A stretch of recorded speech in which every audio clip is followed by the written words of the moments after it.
What do you think that young men get wrong when it comes to dating? Well, a lot. I'd say a lot. I'd say one, men do not understand actually how to like create a strong connection with a woman on a date. They go about it the wrong way. Most guys feel like they have to impress the girl on a date. They gotta tell them some really cool stories, be charming and charismatic. They have to put on the show, bring up little slight things that are gonna impress the girl. And women are very, very smart. They actually are a lot more socially smart than men. And a lot of times they'll see through that. And instead, okay, so most guys, they'll go on a date and they'll think it went amazing when it went really shitty. And then like, why am I getting ghosted? The girl didn't message again. And they essentially just deliver themselves on a silver platter. What guys that are good with women do is they talk like maybe 20, 30% of the time. They sit back and they just kind of ask questions. And a lot of dating coaches will say that being the interview guy is wrong, asking questions is wrong. It's complete opposite. They do not know what they're talking about. Sure, if you go and approach a girl in a club and you're asking her questions, it's not going to go over very well. But if you have a girl on a date and she's interested in you, the only thing you're there to do is to learn as much about her, get her talking, get her opening up, get her sharing stuff that she feels like, oh my God, I've been on, 10 dates in the last year and no one's known this much about me. The more the woman starts opening up and sharing with you, and the more you play a little bit of a mystery, the stronger the connection gets. And so if you can be the one really asking the questions, getting the girl to really talk, to open up, and don't just stack question. Like, it's like you have a question, she's talking, it becomes a thread. And then the other thing that, most guys do on dates when the girl's really freaking hot and they're like, oh my God, this girl's freaking beautiful. They kind of become a bit reactive and they let the girl kind of hold the frame and they kind of react. And so the girl says, this, and then, she creates this hoop and then you start talking, okay, oh yeah, this is my job. This is what I do. I don't do any of that. Okay. Most often if I go on a date, most times the woman will really be in her feminine because of my energy. She'll be a bit more soft and reactive and giggly.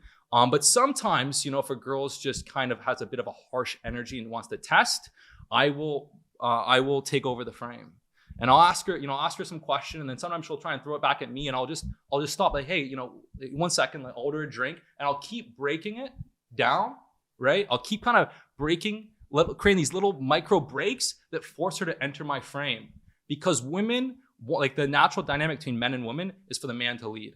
Okay, when a woman is leading, okay, they don't get attracted. They don't like it. A lot of women, sometimes they have to lead. They have no choice but to lead because their guy doesn't know how to lead effectively. He's not taking action. He's not assertive. He doesn't have strong boundaries. He doesn't have the skill set to really let the woman just be able to relax and follow, because that's the natural accordance. And it doesn't have to be like that all the time. But in general, the man is leading, right?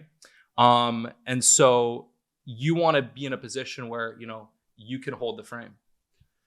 Why have men become more feminine and women become more masculine over the past 30 years in our lifetimes? Well, there's probably many different reasons, and I haven't really put together a thesis on this, but I can say there's probably different reasons. I'd say a lot of men are growing up in single homes with a single mom. I mean, I know I grew up in, my father passed away when I was 11. And so pretty much 12 on, I didn't really have a father role model, and I had to figure this stuff out completely on my own. It makes a big difference if you have like a father there to kind of show you the ropes, especially in your teenage years, early 20s. So I think more now than ever, men are kind of being growing up in single family homes. That's sort of one reason. I mean, we are seeing a pretty massive drop in testosterone across the board in men. And that can have that biology can have effect on actions and stuff like that. But mostly, what do you think, by the way?